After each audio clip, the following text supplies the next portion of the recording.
There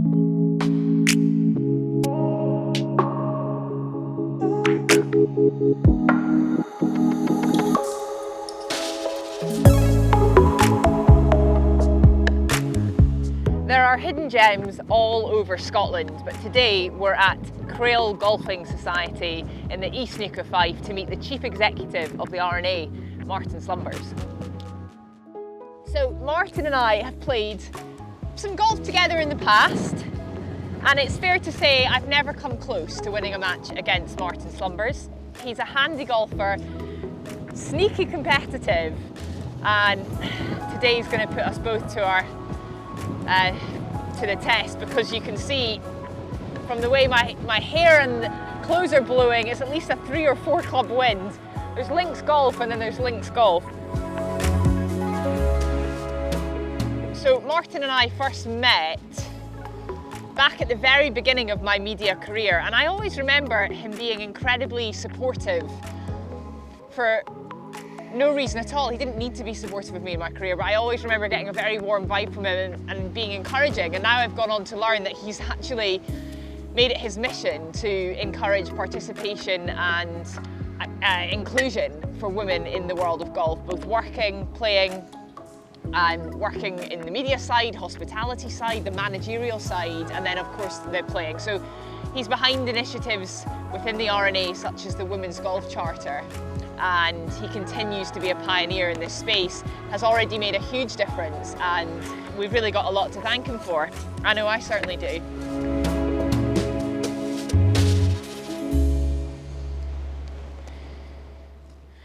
Still got to tape the wrist up. It's not quite there yet. It's a lot better than it used to be, but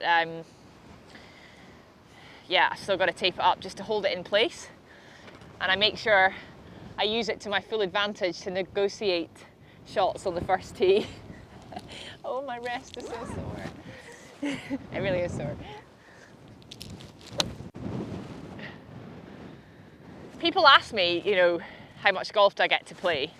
And the answer is not very much, but when I'm working in the media side, the job just takes over.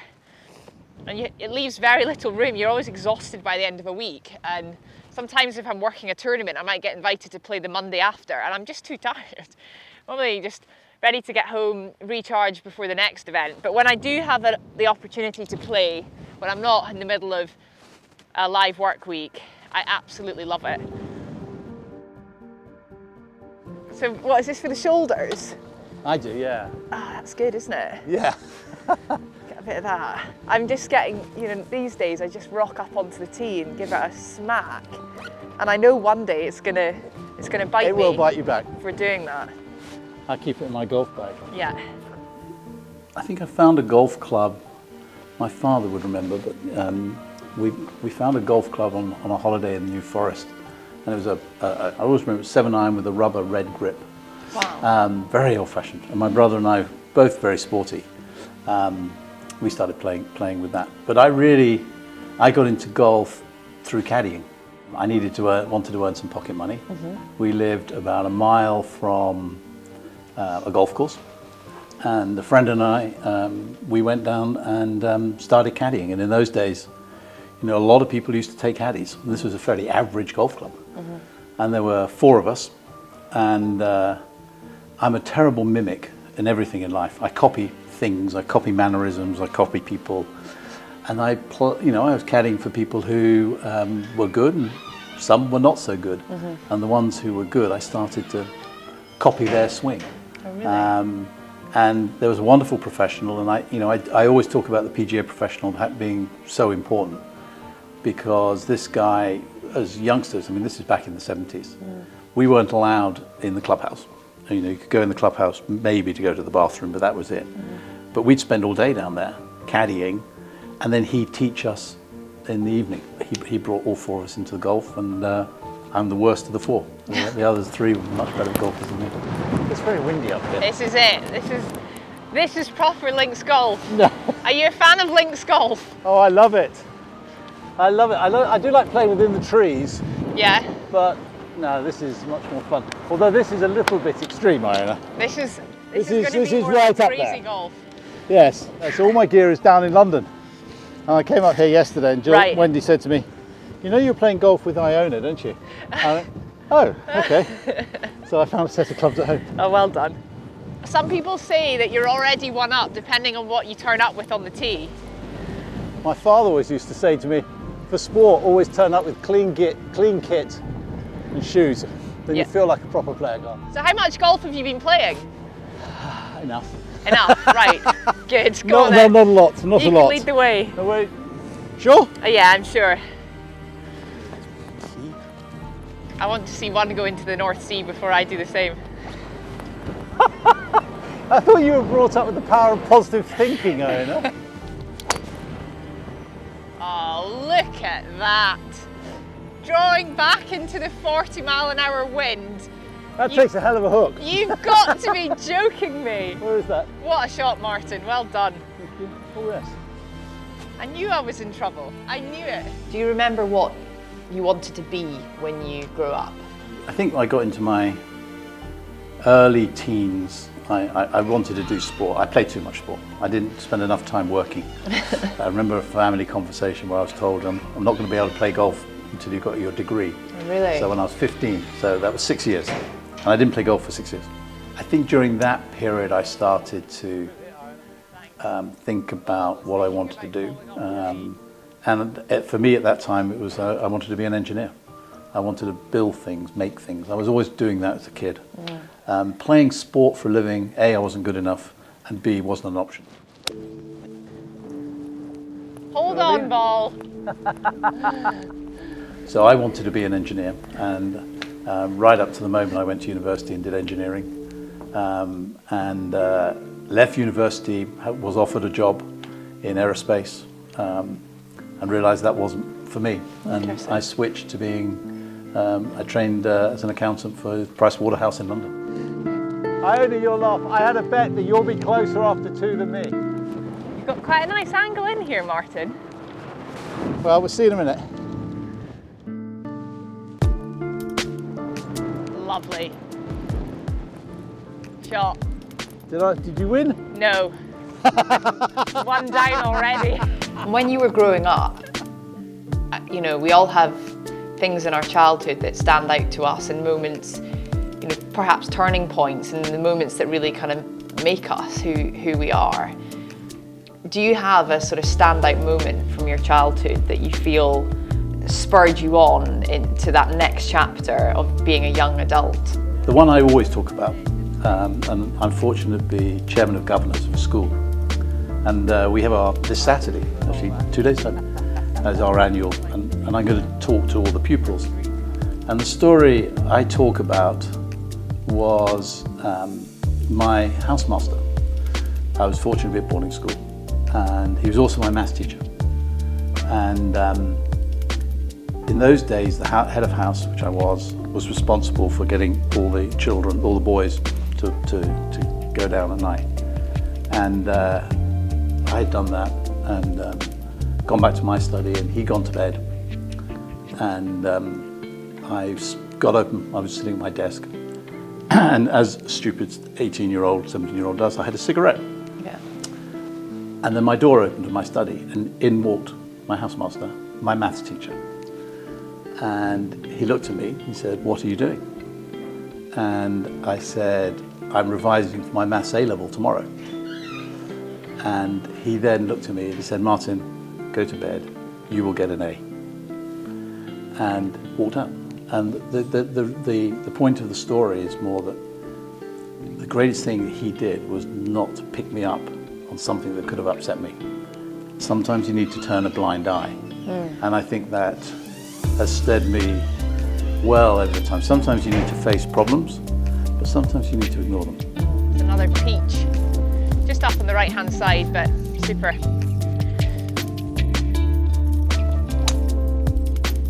Yee! Hang on, ball. Oh yeah, very good. Yeah. Just. You know, you talk about why do you like golf and why do you like links golf. This is why I love links golf. Isn't this? And we quite often come down here, we used to, in the sort of Thursday evening when it's calm and just play 5 holes. And this is just this lapping of the water. It's absolutely beautiful. I just feel my whole body going, kind Relax. of melting. Yeah. It's just so natural, isn't it? Let's go back to the moment you were talking about going off to university. The clubs were put to one side. When did golf come back into your life? Day after I graduated. Really? No, very much so. I mean, I played a lot of sport, but like you did, not as well as you did. But to me, golf was always the best sport. It was always the most complete sport. I loved running. I loved playing squash. I loved athletics. All those sorts of things. But they're quite binary sports in one way. Mm-hmm. Golf is just that was always just so much more complex. Mm-hmm. And so much more unpredictable. Mm. You could train brilliantly and turn up and play terribly.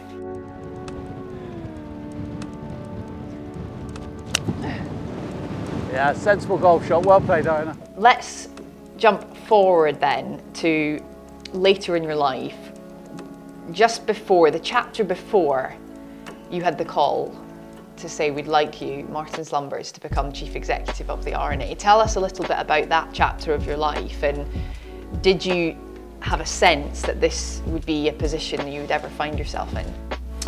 We step back a little bit before that. Yeah. So 2013, I retired from the bank. So I'd done 30 years right in the city. Life's been good.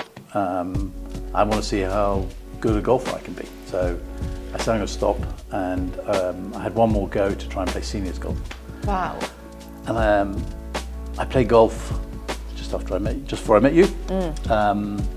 And I played golf every day for what felt like 6 months.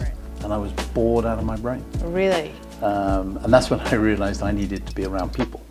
And so I was going to go back to work, but I wasn't going to go back full time. I still wanted to play competitively, but I realized I needed to do something.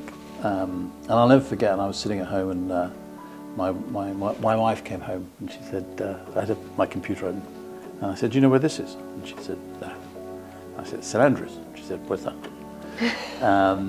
And I said, I had a call about interviewing for a job here. And she just roared with laughter. She said, you got a chance? And I said, no chance whatsoever of getting it. But the headhunters want me to interview. And I'm glad I did. But that went on for 9 months. That was through 2014. Then I joined in March 2015. Ah. Okay. I was more worried about hitting Emily. That sounds like a excuse me, Martin.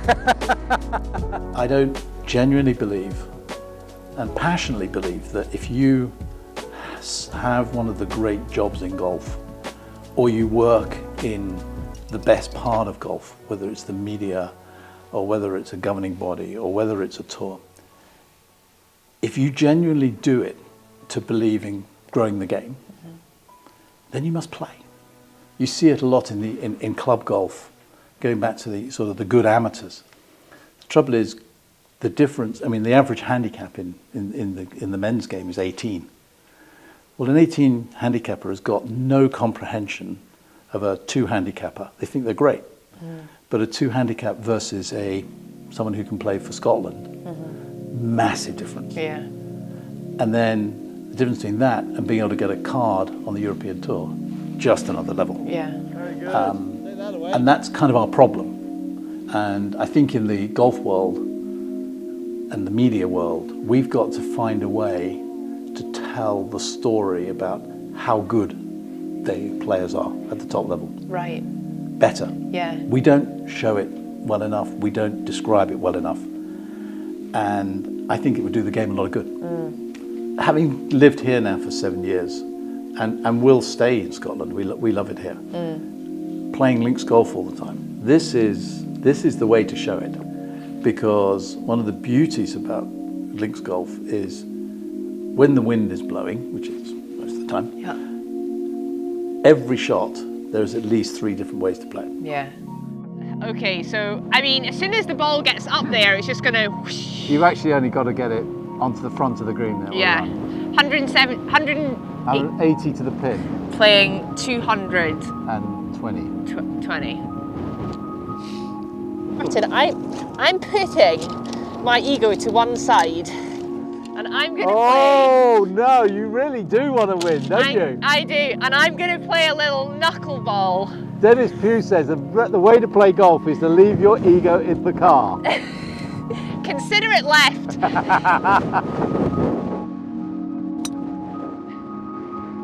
Okay, I'm going home. That is rather good. It was deliberately off the toe, of course. Oh, look at this. This could be in the hole. Shot. Golf has a perception issue, and one of our missions is to try and change this perception from being, you know, a middle-aged, grey, male, unhealthy, to, you know, one that's more inclusive, one that expresses the game as athletic, and that is good for your mind and good for your body. If we can do that, the game will open up into a lot more avenues, both for participation, but also for interest, in terms of talking to, at whatever level, if it's good for your body, it's good for your mind, it's good for your athletic ability. I genuinely believe golf has an opportunity to be the biggest participation sport in the world. Wow. But we need to change that perception. Right, well, we're 3 holes in, all square in the match. Martin loves the match. See, I knew this. I said, Martin, it's not a match. You don't have to worry about the score, but of course it is a match. So we parred the first 2 holes, and we've both hit our driver into this 177-yard par 3. Martin's made an easy par. I've got a putt for birdie back into the breeze. As I say, I don't get to play a lot of golf, so to be out here on the course on a day like this, even though the wind's howling, it's just the happiest place in the world. It's something that makes my whole inner soul feel good. I can't describe it. It's like my body is melting into a very happy place.